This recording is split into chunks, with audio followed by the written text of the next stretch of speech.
The medical bay smelled like copper and ozone, which Ethan had learned meant something was bleeding and something else was about to explode.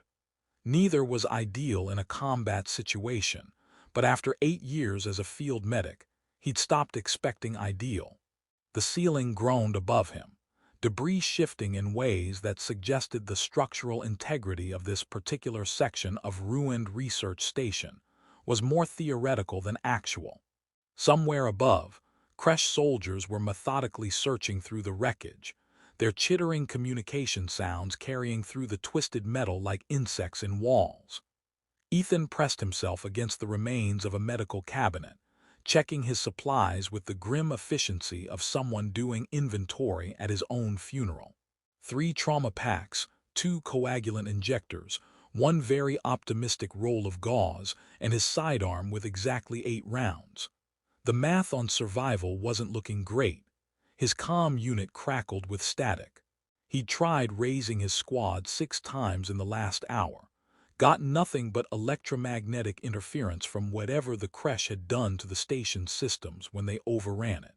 For all he knew, he was the only human left alive in a 100-kilometer radius. Well, he muttered to himself, at least I won't have to file paperwork about this disaster. Dark humor. It was either that or scream, and screaming attracted attention from things with too many limbs and a documented enthusiasm for human vivisection. Movement in the adjacent chamber made him freeze. Not the heavy, armored footfalls of Kresh soldiers, but something lighter, more deliberate. He drew his sidearm with his right hand while his left grabbed the nearest trauma pack, because if something was going to kill him, it would at least have to do it while he was prepared to render medical assistance. The contradiction made him want to laugh, which was probably a sign he'd been in combat zones too long. He moved to the doorway, keeping low, and peered through the gap in the collapsed wall. The warrior was sprawled across what used to be a research table, now just twisted metal and shattered screens. Even injured and semi-conscious, she was unmistakably Talarin. Those distinctive long ears that swept back from her skull, currently pressed flat in pain, marked her species as clearly as a uniform. Her combat armor was the gray-blue of Talarin military, standard issue for their shock troops, but it was cracked across the chest and left side, leaking the biogel that regulated their body temperature in hostile environments. Blood darker than human blood, with a faint purple tint, seeped from multiple wounds across her arm and torso. Her weapon, some kind of plasma rifle Ethan vaguely recognized from joint operation briefings, was still gripped in her right hand despite the fact that she was clearly in no condition to use it. Her eyes opened as he approached, silver with those unsettling vertical pupils that made Talarin look perpetually predatory. They fixed on him with an intensity that made him stop moving, his hands automatically going to a non-threatening position. "Easy," he said in English, then switched to the handful of Talarin words he'd picked up. Rishkai, friendly, human medic. Her eyes tracked him as he moved closer, her breathing shallow and rapid in that way that said shock was setting in. Talarin physiology was close enough to human that he could recognize the signs. Dilated pupils, rapid pulse visible in the throat, that particular stillness that meant the body was starting to shut down non-essential systems. "I'm going to help you," he said, keeping his voice level and calm. "Need to check your injuries." "Yes." She tried to speak, but it came out as a rasp. Her lips moved, forming words he couldn't hear. He leaned closer, and she managed to force sound through her damaged throat. Serith'va. A name. She was giving him her name, which his brief cultural training suggested was significant for Talarin, though he couldn't remember the exact protocol. He filed it away and focused on the immediate problem of keeping her alive. "Ethan," he offered in return, settling beside her and pulling out his medical scanner. "Combat medic, Terran Alliance 4th Fleet. You're going to be fine, Serith'va, but I need you to stay still while I work." The scanner confirmed what his eyes had already told him: multiple lacerations, possible internal bleeding, severe trauma to the left side, shock setting in. The good news was none of it was immediately fatal if he worked fast. The bad news was he'd never actually treated a Talaran in field conditions before.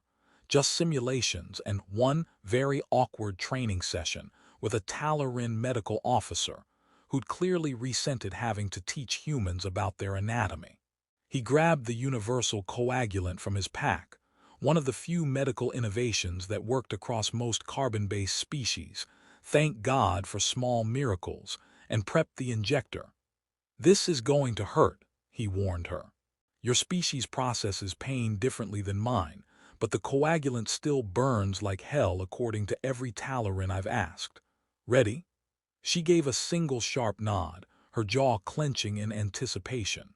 He pressed the injector to her neck, where the major artery pulsed beneath the skin and triggered it.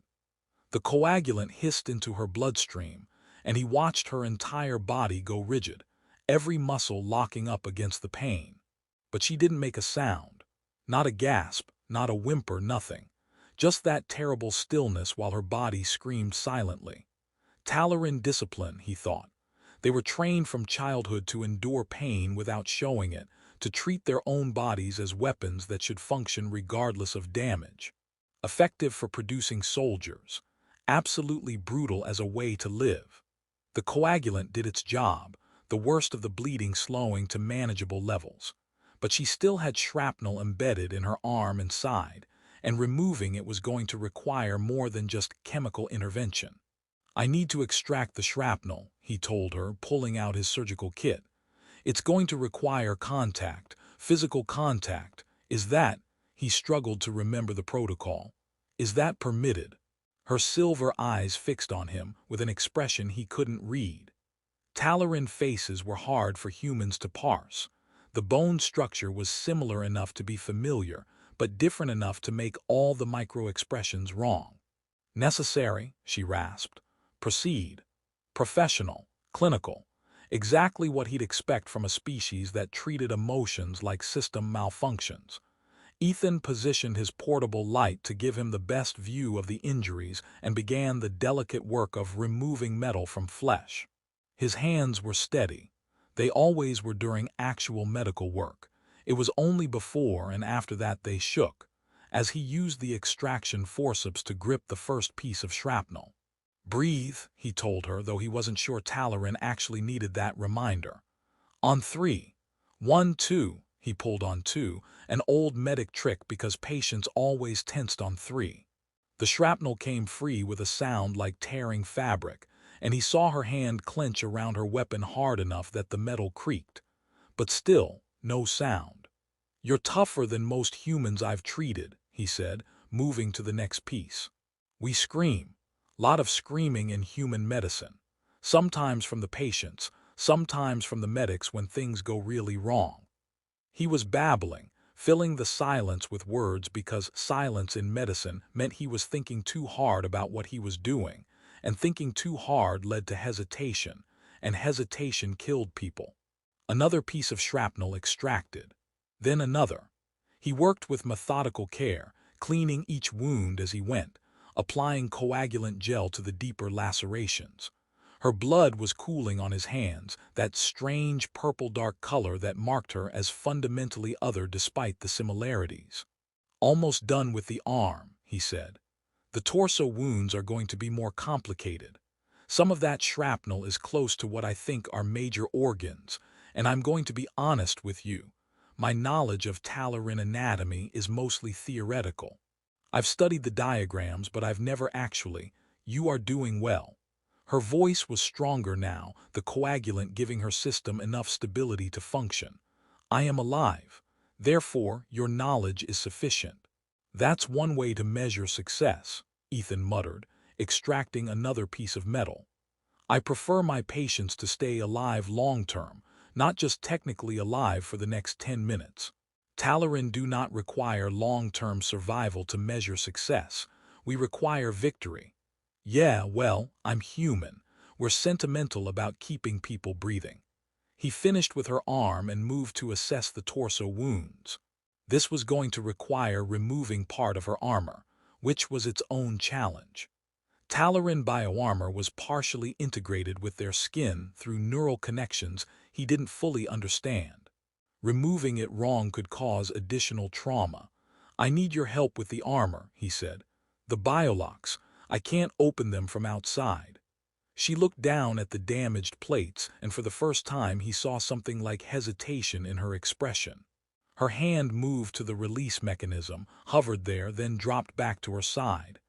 "The armor is," she stopped, seemed to struggle with the words. "It is our second skin, our protection. To remove it is to be vulnerable." "You're already vulnerable," Ethan said gently.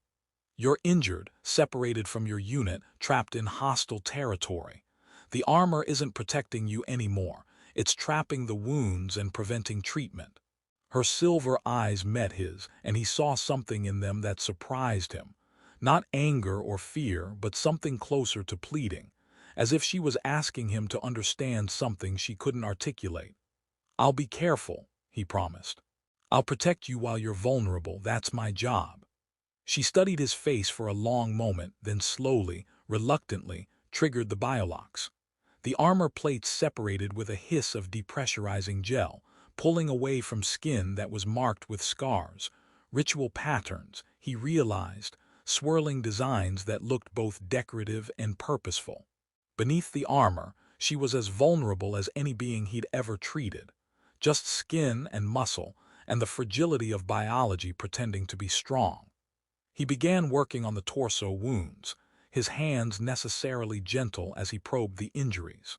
She watched his face instead of his hands, her gaze intense and unwavering. It made him self-conscious, aware that his concentration face probably looked strange to alien eyes. "You can look away," he suggested. "Most people prefer not to watch me dig around in their insides. I am not most people, and you are not most medics." "What makes you say that?" "Most medics do not risk themselves for wounded Talaran. Our alliance with humanity is one of necessity, not affection. We are tools to you as you are tools to us." Ethan paused in his work, looking up at her. "Is that what you think? That I'm only helping you because of political necessity? Why else would you help? We are not your people. We do not share your values or your culture. We are cold to you, difficult to understand. Even your military command finds us." She searched for the word. "Unsettling." "Yeah, well, you're also bleeding out in front of me and I'm a medic. That's reason enough." He returned to extracting shrapnel, his voice matter of fact. "I don't need to understand your culture or find you comfortable to know that leaving someone to die when I can help is wrong. That's not politics, that's just being human." She was silent for several heartbeats. Then, "Your species is strange. We get that a lot." He was working on a particularly deep wound near what he hoped wasn't a vital organ when the building shook. Dust rained from the ceiling, and somewhere above them something collapsed with a sound like thunder. Serith'va tried to sit up, her hand reaching for her weapon. "The creche, they are close." "Yeah, I noticed." Ethan pressed her back down, not gently. "And you're going to stay exactly where you are until I'm done, or you'll bleed out in the next 10 minutes. Your choice. Die fighting or live to fight later." Her jaw clenched, muscles tensing against his hand where it pressed on her shoulder. For a moment he thought she might push him away, might choose death in combat over the indignity of medical treatment. Then she subsided, settling back against the broken table. "Finish quickly." "Working on it." But his hands moved a little faster anyway. The next piece of shrapnel was lodged deeper than Ethan liked, close enough to what his scanner identified as a major blood vessel that one wrong move could turn a survivable injury into a fatal hemorrhage. His hands, which had been steady through countless field surgeries, suddenly felt the weight of what he was doing. This wasn't just another wounded soldier. This was a Talaran warrior, a member of a species that terrified half the human military, whose culture he barely understood, whose physiology was alien enough that he was essentially improvising based on educated guesses and desperate hope. "Talk to me," he said, keeping his voice calm. "Tell me about your unit. Where were you stationed before the ambush?" Serith'va's eyes narrowed slightly, confusion, maybe, or suspicion. "Why do you wish to know?" Because I need you conscious and responsive, and the best way to ensure that is to keep you talking. Also because I'm about to do something that's going to hurt, and conversation is a good distraction from pain. Talarin do not require distraction from pain. Humor me, I'm human, we like talking. She was silent for a moment, then spoke. My unit was assigned to the northern defense perimeter. 12 warriors, all veterans of the Caldros campaign. We held the line for 6 hours against Kresh assault forces. Her voice carried a note of pride. None of my warriors fell. Until the ambush. Until the betrayal. Her tone went cold. Someone compromised our position, gave the Kresh our patrol routes, our defensive positions. When they came with precision, targeted strikes on our weak points. Ethan carefully maneuvered his extraction forceps around the shrapnel, feeling for the angle that would let him remove it without tearing the blood vessel. You think there's a traitor? I know there is a traitor. No one survives 12 Kresh ambush teams by luck. They had intelligence, perfect intelligence. Her hand clenched around her weapon again. When I return, I will find who sold my warriors' lives. And I will ensure they understand the cost of betrayal. The quiet fury in her voice made Ethan glad he wasn't whoever had crossed her. He'd heard stories about Talarin justice, swift, brutal, and absolute. Hold still, he warned, then extracted the shrapnel in one smooth motion. Blood welled up immediately, darker than it should be, and he had to work fast to pack the wound with coagulant gel before the bleeding got out of control. His fingers pressed into her skin, feeling the alien coolness of her, the slight texture like very fine scales that human eyes couldn't see but human touch could detect. She went rigid beneath his hands, but still made no sound. "You're good at this," Ethan said, applying pressure to the wound. "The not screaming thing. Most humans would be cursing my ancestry by now. Pain is information. It tells us where damage exists so we can compensate. Reacting to pain with noise is wasteful. That's one perspective. Personally, I find screaming very cathartic. The bleeding was slowing. Good." He grabbed a sterile pad and began securing it in place. "Although I admit it's less helpful in combat situations, tends to give away your position. You make jokes during medical procedures.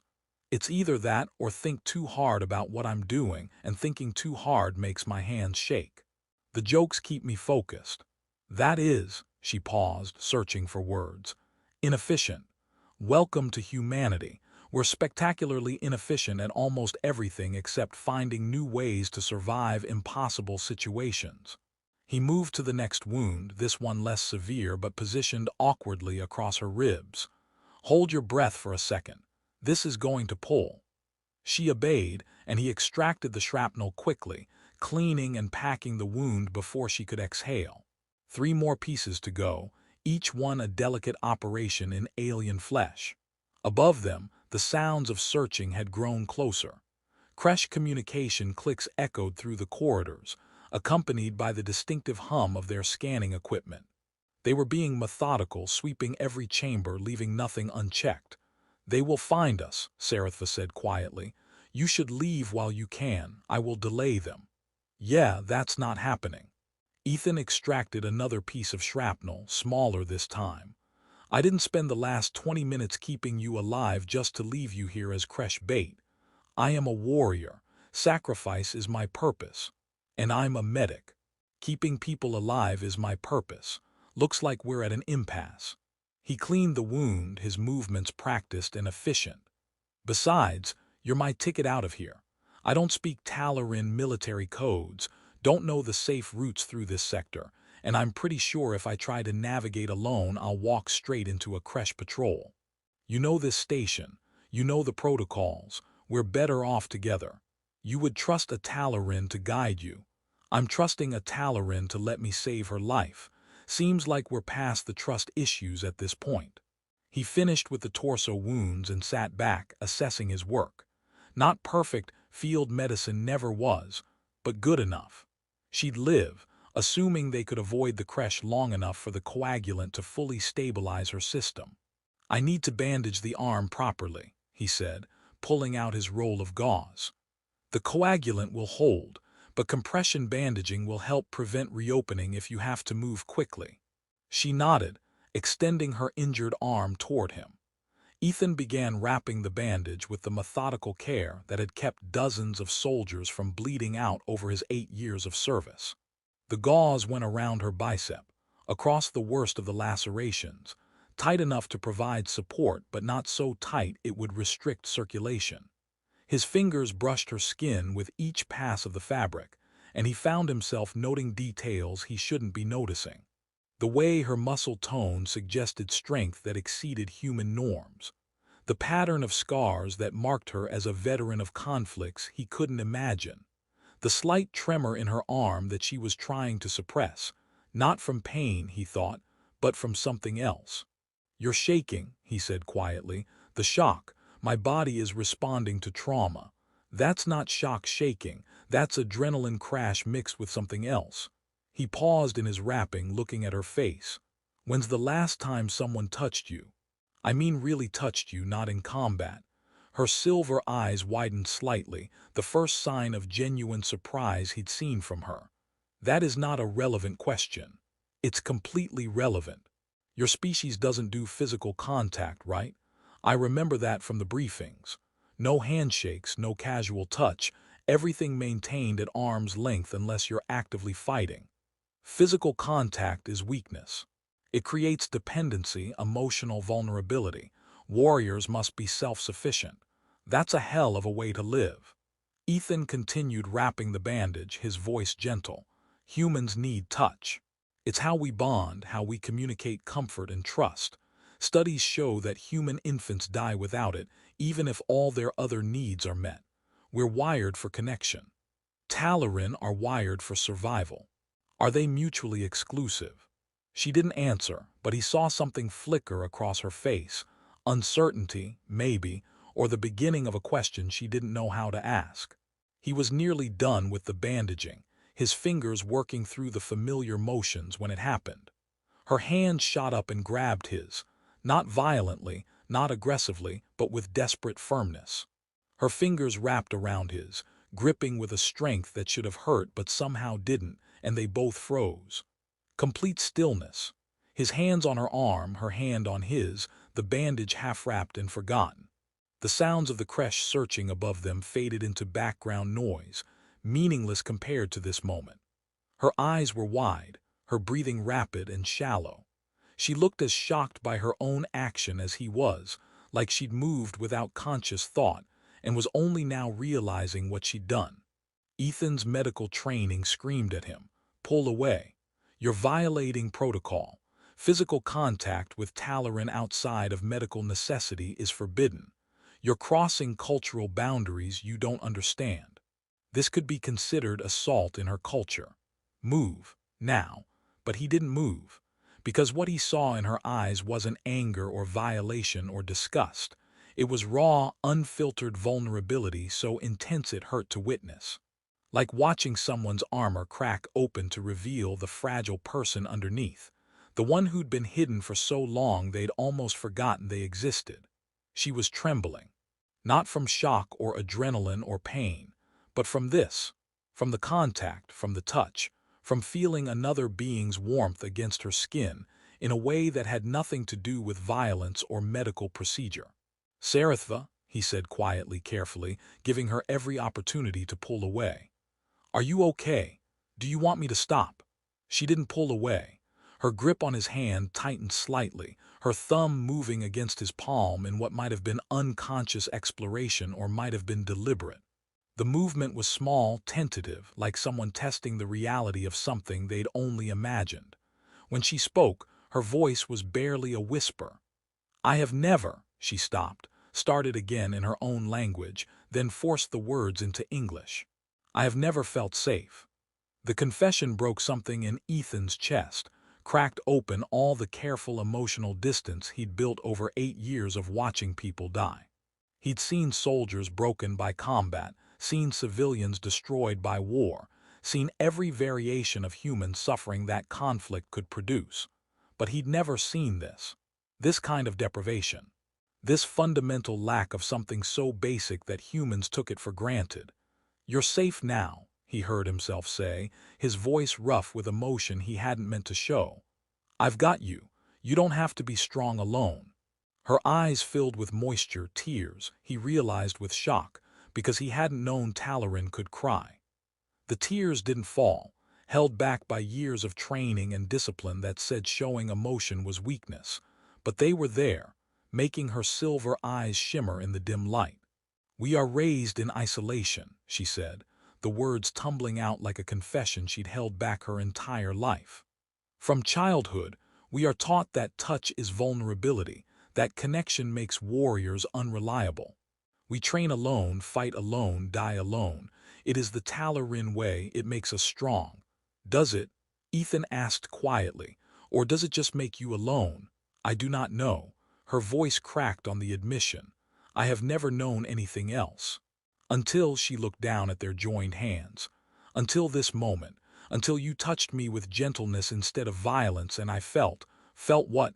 Everything." The word came out broken. "I felt everything I have been trained not to feel.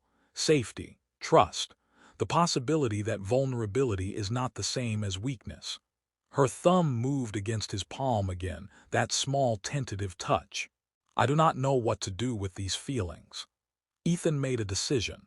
Moving slowly, telegraphing every motion, he shifted his free hand to continue wrapping the bandage one-handed. It was awkward, inefficient, completely contrary to proper medical procedure. But he didn't let go of her hand. She watched him work, something like wonder dawning in her expression as she realized what he was doing. He was continuing the treatment while maintaining the contact, refusing to make her choose between medical care and this unexpected moment of connection. "In human medicine," he said as he wrapped gauze with one hand, "we call this bedside manner. The technical skill is important, but so is the comfort, the reassurance. We touch patients not just to treat them, but to remind them they're not alone in their suffering. That is inefficient. That's human." He secured the bandage with medical tape, still holding her hand with his other. "We're messy and emotional, and we need each other in ways that probably don't make sense to your culture, but it works for us. It keeps us sane in an insane universe. I am beginning to understand why your species confuses mine. The feeling is mutual." He finished the bandaging and should have pulled away, should have released her hand and returned to professional distance. But he didn't. He sat there in the ruins, holding hands with an alien warrior while the Kresh hunted them, and it felt like the most important thing he'd done in years. Serith'va's breathing had steadied, synchronized with his without either of them consciously trying. Her grip on his hand remained firm but had lost that desperate edge, settling into something more like trust. "My full name," she said quietly, "is Serith'va of the Broken Spear clan. Among Talarin, names are only shared between warriors who have saved each other's lives or between family." She paused. "You have saved my life, Ethan Rivers. By our customs we are now bonded." "Bonded how?"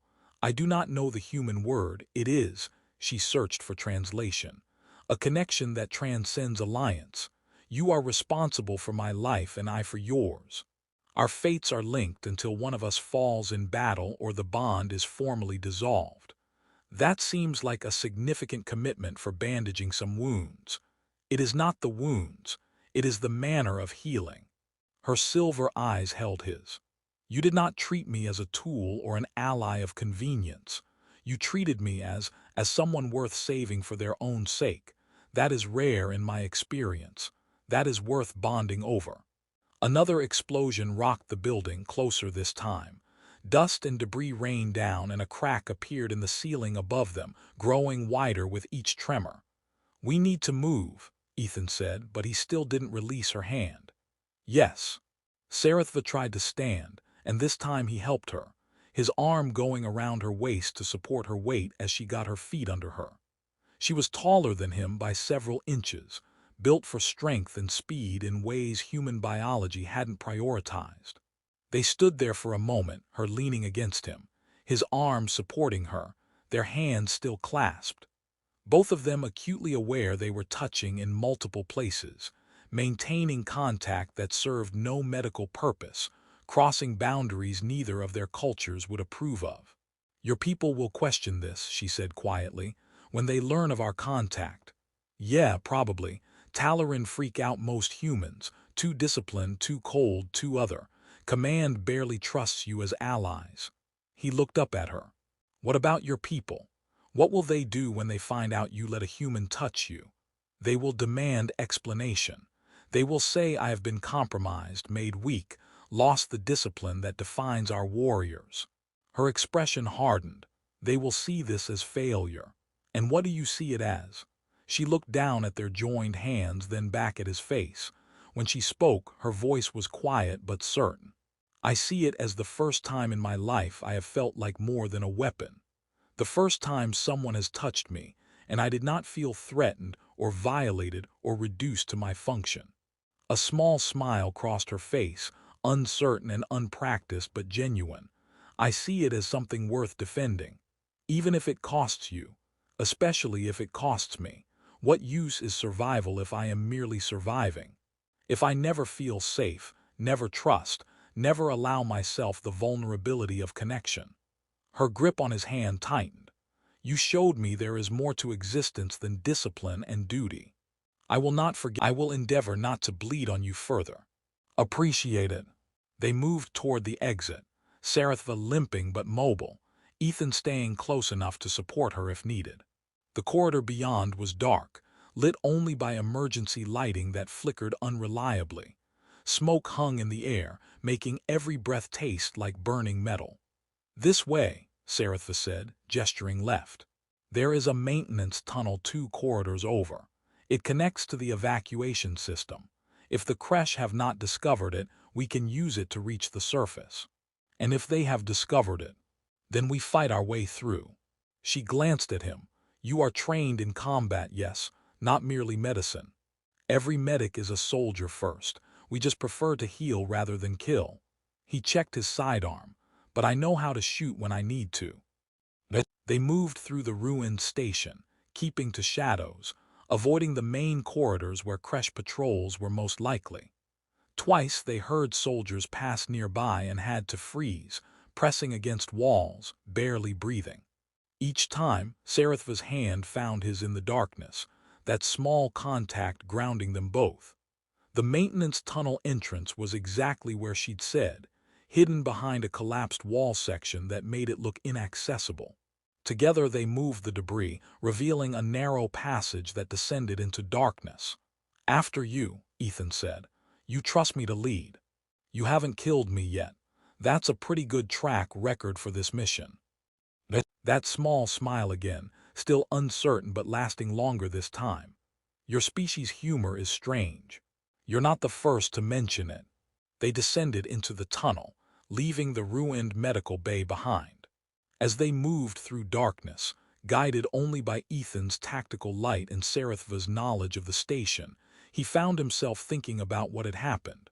A Talaran warrior had grabbed his hand, had held on, had confessed vulnerability and fear and need, had smiled, and he'd let her. More than that, he'd wanted her too. Whatever they'd started in that medical bay, whatever bond had formed between them in that moment of contact, it was dangerous and unprecedented and absolutely forbidden by both their worlds. But as Serith'va led him through the darkness, occasionally reaching back to ensure he was still there, her hand finding his in the shadows, Ethan realized he didn't care about forbidden. He cared about the warrior who'd spent her entire life believing touch was weakness, who'd never felt safe, who'd grabbed his hand like a drowning person grabbing a lifeline. And if keeping her safe meant defying protocols and cultures and the entire political structure of the Human-Talaran alliance, then that's what he'd do. Because that's what humans did. They connected. They cared. They chose people over protocol every single time. Even when those people had silver eyes and long ears and came from a culture that would never understand. Especially then. The maintenance tunnel was claustrophobic in ways that made Ethan's skin crawl. Low ceilings, narrow walls, the constant drip of condensation from pipes overhead that mixed with blood and created small rust-colored puddles on the metal floor. His tactical light cut through the darkness in a narrow beam that somehow made the shadows worse. Serith'va moved ahead of him with the careful precision of someone navigating through pain. Her left side was clearly compromised. He could see the slight hitch in her gait, the way she favored her right leg, the careful breathing that said her ribs were hurting with every step. But she didn't complain, didn't slow, didn't acknowledge the discomfort, Talarin discipline, or Talarin stubbornness. Ethan was starting to suspect they were the same thing. "How much further?" he asked, keeping his voice low. Sound carried in these tunnels in unpredictable ways. "Half a kilometer to the primary junction. From there, we can access the evacuation shafts." She paused at an intersection, checking for movement before gesturing him forward. "The creche may have posted guards at the junction. We should prepare for combat." Define prepare for combat when one of us is bleeding through her bandages and the other has 8 bullets. I have 17 plasma charges remaining. Combined with your 8 rounds, that gives us 25 chances to kill the enemy before we die. She said it so matter-of-factly that it took Ethan a moment to process. "You have a really optimistic definition of prepared." "I have a realistic assessment of our tactical situation. Optimism is inefficient." They continued through the tunnel, and Ethan found himself watching the set of her shoulders, the way she moved despite the pain. She'd been trained to treat her body as a weapon, to ignore damage until the mission was complete. It was effective. It was also deeply sad. "Can I ask you something?" he said after several minutes of silence. "You may ask. I will decide if I answer. When's the last time you felt safe? Before today, I mean." Serith'va was quiet for so long he thought she wouldn't answer. Then, "I do not have a memory of feeling safe. Not in childhood, not in training, not in any moment of my life. Nothing, not even as a child." Talaran children are separated from their parents at 3 cycles, approximately 4 human years. We are raised in training collectives where emotional attachment is discouraged. Safety is not a concept we learn, only survival, discipline, and duty. Ethan felt something twist in his chest. I can't imagine growing up like that. What is human childhood like? Messy, loud, full of affection and chaos and learning through mistakes. He thought about his own childhood, which had been pretty standard for a military kid. "My mom used to hug me every night before bed, tell me she loved me. My dad taught me to throw a baseball and told terrible jokes. I had friends, got into fights, scraped my knees and cried and was comforted. It was normal, I guess. You were permitted to cry. Encouraged, even. Humans believe expressing emotion is healthy. Bottling things up leads to psychological problems. Talarin believe expressing emotion leads to weakness. That enduring alone builds strength." "Does it build strength, I mean?" She stopped walking, turned to face him in the narrow tunnel. In the beam of his tactical light, her silver eyes were almost luminous. "I do not know anymore. I thought I was strong because I needed nothing, felt nothing, connected to nothing. But when you touched my hand," she paused, struggling with words, "I did not feel weak. I felt complete. As if there was a part of me missing that I never knew existed. And in that moment of contact, I found it." Ethan stepped closer, close enough that he could see the rapid pulse in her throat, the way her breathing had quickened. "What part?" "The part that wants to be more than a weapon. The part that craves gentleness and safety and the touch of another being who sees me as a person, not a tool." Her hand moved, tentative and uncertain, reaching toward him. Am I permitted to?" He took her hand before she could finish the question, their fingers intertwining in the darkness. Her skin was cool against his, that faint scale texture subtle under his palm, and he felt her entire body relax at the contact. "You don't need permission," he said quietly. "Not from me. If you want to touch to connect, that's your choice. I'm just honored you're choosing to do it with me." "Why are you honored? I am alien to you, difficult to understand. My people are cold and distant. We do not integrate well with humans." Maybe that's exactly why. Because you're choosing to be vulnerable with someone from a species you don't fully understand, trusting me despite every cultural instinct telling you not to. He squeezed her hand gently. That takes incredible courage, Serith'va. It feels more like surrender than courage. Sometimes they're the same thing. They stood there in the maintenance tunnel, hands clasped, while somewhere above them the creche continued their methodical search. It was insane, tactically unsound, completely counter to every survival instinct Ethan had developed in 8 years of combat medicine. But it also felt more real than anything he'd experienced in those 8 years. A sound echoed through the tunnel, footsteps, multiple sets, the distinctive chittering of creche communication. Serith'va's grip on his hand tightened, then released as she raised her plasma rifle. "Behind the junction box," she whispered, gesturing to a cluster of industrial equipment that would provide minimal cover. 3 soldiers, possibly 4, standard patrol formation. They pressed themselves into the shadows, weapons ready.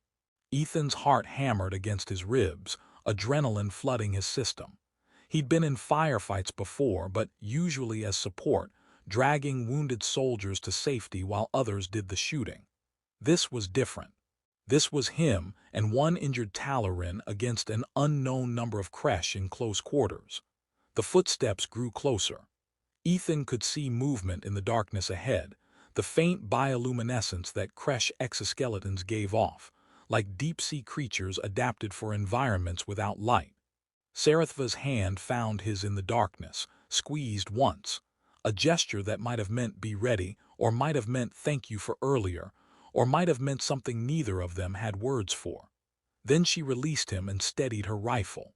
The first creche soldier rounded the corner, its compound eyes scanning the tunnel with alien precision. Serith'va's plasma rifle hummed once, a bolt of superheated energy striking center mass.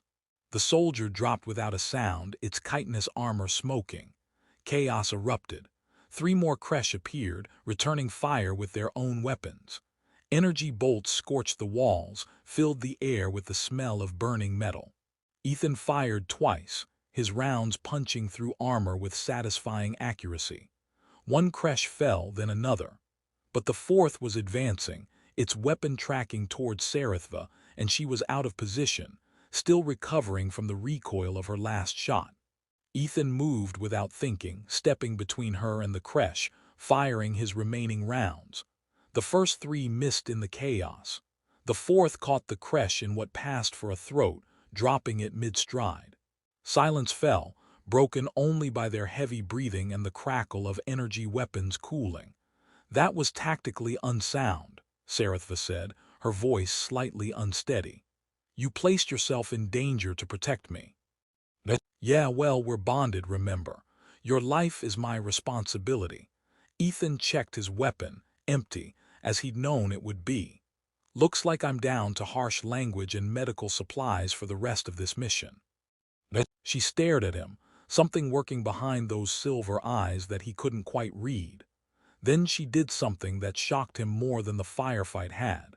She reached out and touched his face.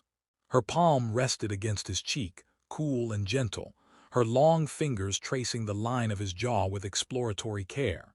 She was trembling again, but this time it wasn't from shock or pain. It was from the sheer audacity of what she was doing, touching not from necessity, not from accident, but from choice. "You risked yourself," she said quietly. "For me. Not for the Alliance, not for tactical advantage, for me." That's what people do when they care about each other. I have never had anyone care about me like this.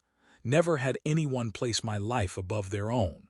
Her thumb brushed across his cheekbone, learning the topography of human features. "I do not know how to reciprocate this feeling." "You're touching me," Ethan said, his own hand coming up to cover hers where it rested on his face. "You're choosing vulnerability over discipline. That's reciprocation enough." "Is it?" "Because I feel as though I am taking more than I give. You save my life, protect me in combat, offer comfort I do not deserve." "Stop," he said it gently but firmly. "You deserve comfort, Serith'va." You deserve safety and touch and connection. The fact that your culture taught you otherwise doesn't make it true. Tears welled in her eyes again, and this time one escaped, tracking down her cheek. He watched it fall, this impossible thing, a Talarin warrior crying, and felt something fundamental shift in his understanding of her species. They weren't cold. They were conditioned, trained from childhood to suppress every natural need for connection and comfort, taught to see vulnerability as weakness until they believed it themselves. But underneath all that conditioning was this: a being who wanted exactly what every human wanted, to be seen, valued, protected, to feel safe in another's presence. "We should keep moving," Serith'va said, but she didn't lower her hand from his face. "Yeah, we should." He didn't move either. They stood there for another heartbeat, then two, frozen in this moment of contact while the tactical situation demanded they flee. Finally, reluctantly, she lowered her hand and they continued through the tunnel. But everything had changed. Every few meters her hand would brush his in the darkness. Deliberately, Ethan thought, not accidentally. Small touches that served no purpose except to maintain connection, to remind herself this was real, that she was permitted to want this. And each time, Ethan's hand would find hers in response, a silent confirmation that yes, this was real, and yes, she was permitted. The primary junction was a vast chamber where multiple tunnels converged, lit by emergency lighting that cast everything in sickly green. Evacuation shafts lined the far wall, their doors sealed but functional according to the status displays. "That one," Serith'va indicated a shaft on the left. "It will take us to the surface 3 kilometers from the main Kresh encampment. We can signal for extraction from there." They crossed the junction quickly, constantly scanning for more patrols. Ethan's empty weapon felt useless in his hands, but he kept it ready anyway. Sometimes the appearance of being armed was enough. Serith'va accessed the shaft controls, her fingers moving across the interface with practiced ease. The door hissed open, revealing a vertical tunnel that disappeared upward into darkness. "There are emergency rungs," she said. "Can you climb in your condition? I'm not the one who got perforated by shrapnel. Can you climb in your condition?" "I am Talarin, I can climb." "That's not an answer." She turned to face him, and in the green emergency lighting, her expression was almost vulnerable. "I can climb if you are with me. I do not wish to do this alone." "Then you won't have to." Ethan checked the shaft, calculating the climb. "Maybe 30 meters to the surface, doable even with her injuries. I'll go first in case you slip. I can catch you." "You cannot catch me. I outweigh you by at least 20 kilos. Then I'll break your fall and we'll both die heroically. It'll be very romantic." That small smile again, lasting a full second this time. "Your species' concept of romance is deeply flawed." "You're not wrong." He started climbing, the metal rungs cold under his hands, his medical pack bouncing against his back with each movement. Above him, he could hear Serith'va following, her breathing labored but steady. They climbed in silence, focusing on the rhythm of movement, hand over hand, foot after foot, the slow ascent toward freedom. Halfway up, Ethan heard Serith'va's breathing change, becoming more ragged, and he paused. "You okay up there?" "The wound's pulling. Pain is significant." "Need to stop and rest." "No, the Kresh may discover the junction. We must continue." They kept climbing, but Ethan could hear the strain in her breathing, could imagine the agony of torn flesh pulling with each movement. The coagulant would hold, but the pain would be intense. "Talk to me," he said. "About anything. Distraction helps." "What should I speak of?" "Tell me about your clan, the Broken Spear. Where does the name come from?" Silence for several rungs then. "A battle, 6 generations past. My ancestors held a critical position against impossible odds. They broke their spears fighting, used the shattered weapons to continue combat. None survived, but their sacrifice allowed the fleet to escape. We bear the name to remember that victory sometimes requires breaking." "That's beautiful and depressing in equal measure." "It is Talarin." They climbed higher, the surface growing closer. Ethan could feel cooler air now, smell something other than recycled station atmosphere. When we reach the surface, Serith'va said quietly, when we signal for extraction, what happens to us? What do you mean? This, what we have shared. The touching, the vulnerability. When we return to our units, to our separate commands, does it end? Ethan stopped climbing, looking up through the darkness toward where he knew she was. Do you want it to end? No, but I do not know if what I want is relevant. Our peoples do not understand connection like this. They will see it as compromise, as weakness. They will attempt to separate us. Let them try. The words came out more fierce than he intended. I don't care what command thinks or what your superiors say or what cultural protocols we're violating. What happened between us, that's real. That matters. And I'm not giving it up just because it makes people uncomfortable. You would defy your command structure for this, for me. In a heartbeat, he resumed climbing. I've spent 8 years watching people die, Serith'va. Watching connections break and love end and everything good in the universe get ground up by war. If I've found something worth protecting, something that makes this endless conflict feel like it has meaning, yeah, I'll defy orders for that. Gladly, he heard something that might have been a sob quickly suppressed. I have never had anyone speak of me like this, as if I am worth defiance and risk. Then everyone you've known has been an idiot. You are strange, Ethan Rivers. You're not the first person to mention it. They reached the surface as twin suns were setting over Kesvar, painting the sky in shades of amber and violet. The research station was a smoking ruin behind them, Kresh forces still visible in the distance conducting their methodical search. Ethan pulled Serith'va up the last few rungs and they collapsed together on the rocky ground, breathing hard, alive against all reasonable odds. We made it, he said, slightly disbelieving. We did. Serith'va was lying on her back, staring up at the alien sky. I should signal for extraction. Yeah, you should. Neither of them moved. Instead, slowly, carefully, the extraction ships descended like metallic angels, their engines kicking up dust that turned the sunset into a haze of copper and gold. 2 ships, one human, one Talaran, approaching from different vectors with the practiced coordination of allies who didn't quite trust each other. Serith'va's hand tightened around Ethan's. They are here. Yeah, he didn't let go. We knew they would be. Once we board, this becomes difficult. Command will separate us for debriefing. They will ask questions. Let them ask. The ships settled onto the rocky ground with synchronized precision, hatches hissing open to reveal medical teams and armed escorts. Ethan recognized Lieutenant Chen from his unit, her expression shifting from relief to confusion as she took in the scene, her medic sitting on the ground holding hands with a Talaran warrior. Rivers, Chen jogged over, her medical scanner already active. Thank God you're alive. We've been searching for survivors for 6 hours. Her eyes flicked to Serith'va, to their joined hands, back to Ethan's face. What's your status?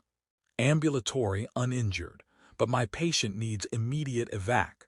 Multiple shrapnel wounds, significant blood loss, possible internal trauma. He still didn't release Serith'va's hand. She's stable for now, but she needs a proper medical facility. From the Talaran ship, 3 warriors emerged, 2 soldiers, and what appeared to be a medical officer based on the equipment they carried. They approached with that distinctive Talaran efficiency, their long ears swept back in formal positioning. The medical officer, older, with ritual scars that marked decades of service, stopped several meters away, their silver eyes taking in Serith'va's condition and the human medic still holding her hand. Serith'va of the Broken Spear clan, the officer said in Talaran, which Ethan's limited understanding barely followed. You live. This is unexpected. I was aided by the human medic. Serith'va's voice had shifted, becoming more formal, but she still hadn't released Ethan's hand.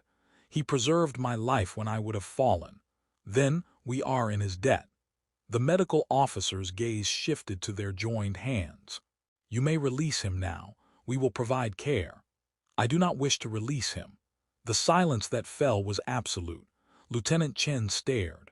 The Talarin warriors went completely still, their ears flattening against their skulls in what Ethan's briefings had identified as shock or aggression.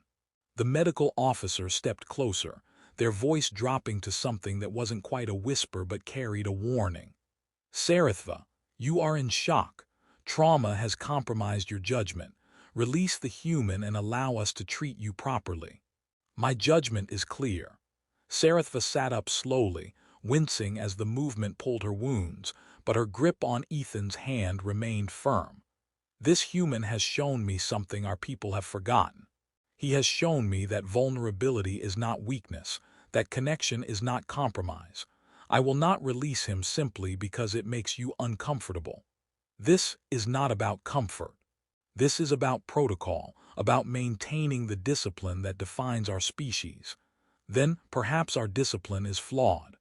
Serith'va's voice was quiet but carried absolute conviction. I have spent my entire life alone, believing that isolation made me strong. But in the moments I spent with this human, I felt stronger than I ever have. Not because I needed nothing, but because I allowed myself to need someone and discovered I could trust them with that need. The medical officer turned to Ethan, their expression unreadable. Human, you have provided medical assistance to our warrior. For this, you have our gratitude. But you must understand, physical contact with Talarin outside of medical necessity is forbidden. It creates dependencies that compromise combat effectiveness. With all due respect, Ethan said, keeping his voice level, I think your warrior is plenty combat effective. She killed 3 Kresh soldiers while bleeding from multiple wounds. The hand-holding didn't seem to slow her down. Lieutenant Chen made a sound that might have been a suppressed laugh. Rivers, what the hell happened down there? I provided medical care to an injured ally, standard protocol. He looked at Serith'va, saw the small smile tugging at her lips. Everything else was her choice. Everything else appears to be a significant cultural violation, the Talarin medical officer said coldly. Serith'va, you will be debriefed. Your actions will be reviewed. If you have been compromised, I have been liberated. Serith'va stood fully now, still holding Ethan's hand, addressing the medical officer with the authority of someone who had nothing left to lose. For the first time in my life, I understand what it means to feel safe, to trust another being completely. If that is compromise, then I choose compromise over the cold isolation we call discipline. You are injured, traumatized. You are not thinking clearly. I am thinking more clearly than I ever have. She turned to Ethan, and in her eyes he saw determination mixed with fear and hope. This human has bonded with me according to our oldest customs. He saved my life, and I claimed him as blood bond. That bond supersedes protocol. It supersedes command structure. By our own laws, what exists between us is sacred and cannot be dissolved by others. The medical officer's ears flattened completely. You claimed a human as blood bond. That ritual is reserved for Talarin. The ritual states warrior who preserves life, not Talarin warrior. I am following our customs exactly. Serith'va's voice carried a note of challenge. Unless you wish to argue that our oldest traditions should be reinterpreted to exclude allies who have proven themselves in blood and sacrifice. Lieutenant Chen had moved closer to Ethan, her voice low. Rivers, do you have any idea what you've gotten yourself into? Not even a little bit, he admitted. But I'm not backing down. This is going to create a diplomatic incident. Probably, still not backing down. Chen studied his face, then glanced at Serith'va, at their still-joined hands, at the way they stood together against the gathering opposition. Something in her expression softened. You really care about her? Yeah, I really do. Even though she's Talarin, even though they're cold and distant and we barely understand them. She's not cold, she's conditioned. There's a difference. Ethan squeezed Serith'va's hand. And I understand her better than I've understood anyone in years. The standoff continued, Talarin and human medical teams uncertain how to proceed, their cultural protocols colliding in ways neither had anticipated. Finally, the Talarin medical officer spoke again, their voice carefully neutral. Serith'va of the Broken Spear clan, you are injured and require treatment. Will you board our ship for proper medical care? Only if Ethan Rivers accompanies me. That is not, he is human. Our medical facilities are not designed. Then I will board the human ship. She looked at Ethan. With your permission. You don't need my permission. But yeah, our medical bay can handle Talarin physiology. I'll oversee your treatment personally. The Talarin medical officer looked between them, clearly struggling with a situation that had no precedent in their rigid cultural framework. Finally, they gestured to the two warriors. Observe. If the human provides inadequate care, you will intervene. And Serith'va, this matter will be reported to your clan elders. They will decide if your claim of blood bond is valid. I welcome their judgment. You may not feel that way once they render it. Serith'va lifted her chin. I have lived my entire life seeking their approval, following every protocol, denying every natural need for connection. If they cannot understand what I have found here, then perhaps their approval is not worth having. The pronouncement hung in the air like a declaration of war. The Talarin medical officer's expression flickered through several emotions too quickly for Ethan to track, finally settling on something that might have been resignation or possibly respect. You have changed, Serith'va. Whether for better or worse remains to be seen. They stepped back. We will await the elders' decision. Until then, you are released to human medical care. The Talarin warriors boarded their ship with formal precision, the ramp closing behind them. The ship lifted off, engines burning bright against the darkening sky, leaving Serith'va behind with the humans. Lieutenant Chen gestured toward their extraction ship. Come on, let's get her to medical before those wounds decide to start bleeding again. The human medical bay was a compact space filled with equipment that hummed and beeped in reassuring rhythms. Ethan guided Serith'va to a medical bed, finally, reluctantly, releasing her hand so he could begin a proper examination. I need to check the bandaging, make sure nothing shifted during the climb. He pulled on surgical gloves, slipping back into professional mode even as part of his brain screamed that this was anything but professional. This is going to involve touching. A lot of touching. Are you okay with that? Serith'va settled onto the bed, her silver eyes tracking his movements. I trust you. 3 words. Simple, profound, carrying the weight of everything that had changed between them. Ethan began unwrapping the field bandages he'd applied in the ruins, checking each wound site for signs of infection or reopened bleeding. His hands moved with practiced care, but he was acutely aware of every point of contact, every moment his skin touched hers.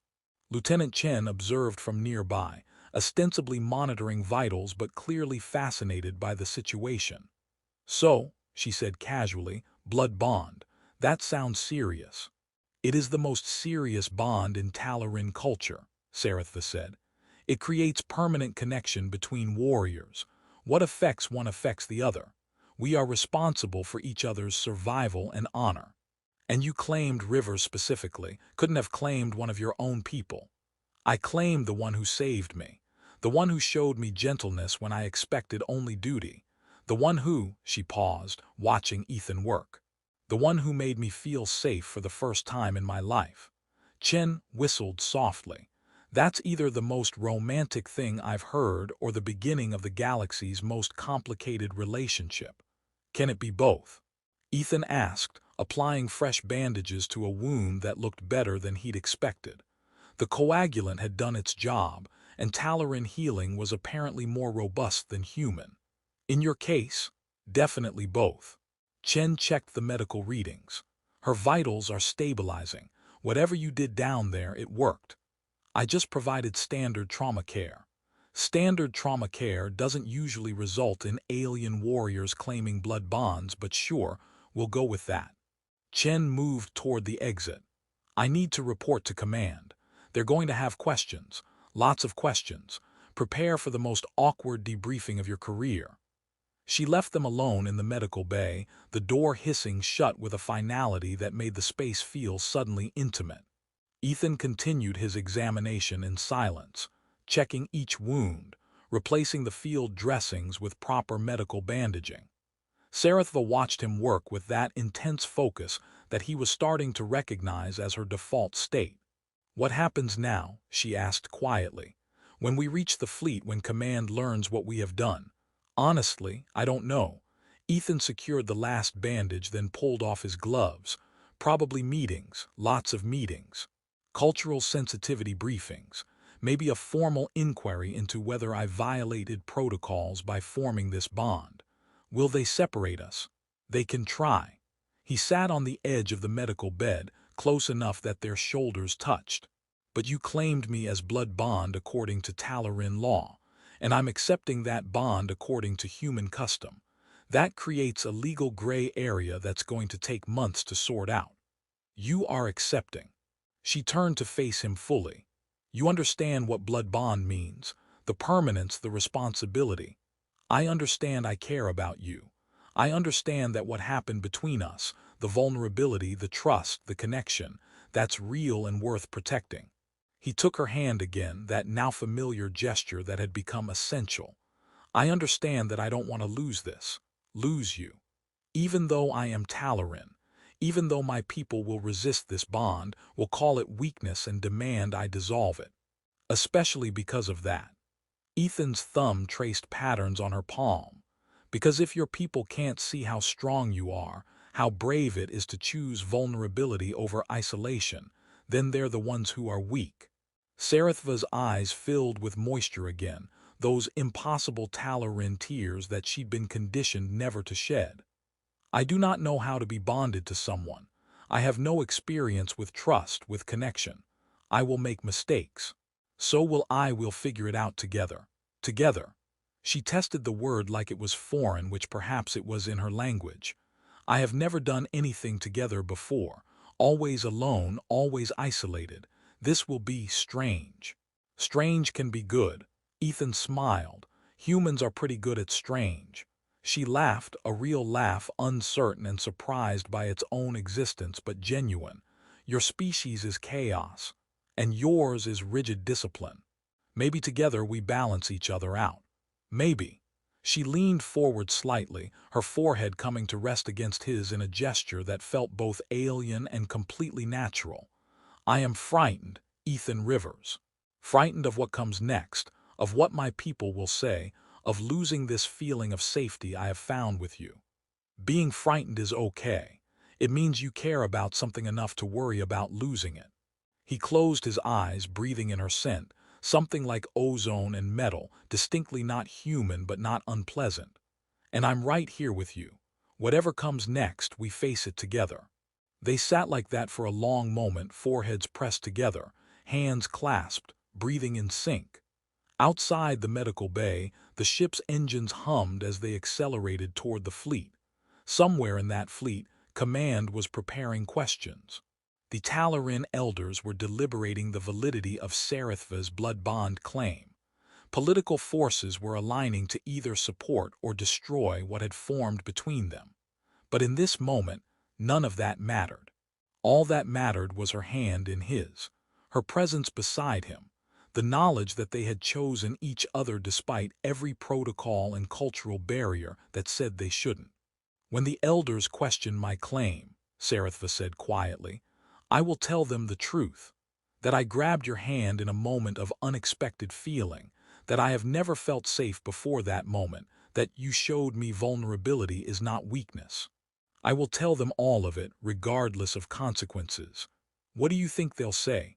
They will likely attempt to dissolve the bond, claim I was traumatized, compromised, not thinking clearly.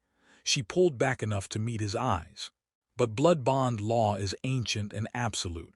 Once claimed and accepted, it cannot be broken by external force. They can disapprove, but they cannot separate us. So we're stuck with each other." Ethan grinned. "I can live with that." "You say that now. Wait until you experience a Talarin bonding ceremony. It involves ritual combat and blood oaths and a disturbing amount of formal declarations." Sounds terrifying and bureaucratic in equal measure. It is extremely Talaran. They both laughed, the sound strange and beautiful in the sterile medical bay. Two beings from completely different worlds, connected by accident and choice, and the desperate human need for something more than survival. The intercom crackled to life. Rivers, this is the bridge. ETA to fleet is 30 minutes. Command wants you and your. A pause, clearly uncertain of terminology. Your patient ready for immediate debriefing upon arrival. Acknowledged, Ethan replied. We'll be ready. He looked at Serith'va, saw the determination in her silver eyes mixed with apprehension.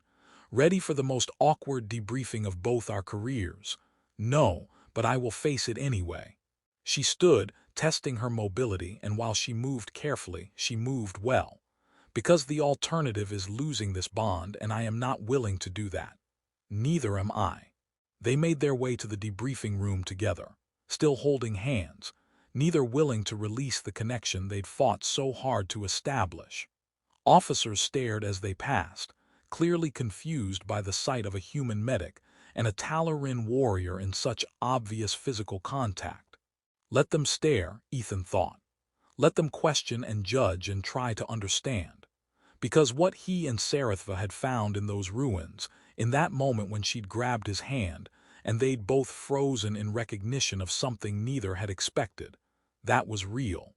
That was worth defending against protocols and cultural barriers, and the entire political structure of two allied species.